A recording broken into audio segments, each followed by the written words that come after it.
સુરેન્દ્રનગરના લખતરમાં ખાણીપીણીના એકમોમાં તપાસ, મીઠાઈ ફરસાણની દુકાન અને હોટેલોમાં તપાસ, 17 સ્થળેથી 35 સેમ્પલ લેવામાં આવ્યા.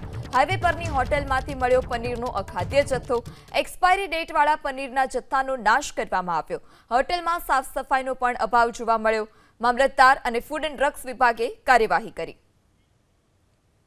રોજ અમે લખતર મુકામે ફરસાણ મીઠાની દુકાન, નાસ્તાની દુકાનો, રેસ્ટોરન્ટ, હોટલોમાં આજે ચેકિંગ કરવામાં આવેલું અને એમાં આશરે રો મટીરિયલ્સના, પ્રિપેર ફૂડના, પછી તૈયાર રાંધેલ ખોરાકના જેવા આશરે 35 જેટલા નમૂના લેવામાં આવેલા.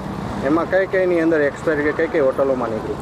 એમાં આપણે 2-3 હોટલોની અંદર એક્સપાયર માલ જે નીકળેલો છે એનો નાશ કરેલો સ્થળ ઉપર જ. દિવાળી જેવા તહેવારો આવતા હોય, પ્રજાના સ્વાસ્થ્ય સાથે છેડા ન થાય તે હેતુથી લખતર ખાતે આવેલ મીઠાઈની દુકાનો, ફરસાણની દુકાનો, નાસ્તાની દુકાનો તથા હોટલોમાં ફૂડ અને સેફ્ટી કચેરીના અધિકારી સાથે ચેકિંગ કરવામાં આવ્યું હતું અને જેમાંથી અલગ અલગ પ્રકારના સેમ્પલો લેવામાં આવ્યા હતા અને જે નાશપાત્ર થતો જથ્થો નાશ કરવામાં આવેલો હતો.